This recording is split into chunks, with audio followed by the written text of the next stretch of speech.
elle devrait rentrer dans la loi. Non, parce que la loi n'est pas rétroactive. Et que lorsque la loi, dite loi Schiappa, de 2018, a permis, si vous voulez, aux victimes de déposer plainte 30 ans après leur majorité, donc jusqu'à l'âge de 48 ans, et si les faits, au moment, à partir de 2018, étaient déjà prescrits pour la victime, elle ne pouvait pas bénéficier de cette prescription. Maintenant, une loi vient d'entrer en application le 21 avril 2021, qui a introduit justement une nouvelle prescription qui s'appelle la prescription glissante, qui permet aux victimes dont la prescription est acquise, c'est-à-dire les faits sont prescrits.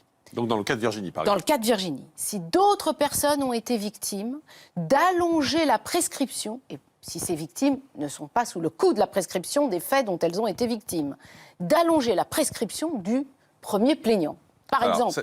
C'est un peu compliqué. C'est technique. J'ai essayé, vous allez me dire si j'ai bien compris. Par exemple, dans le cas de Virginie, ces faits sont prescrits.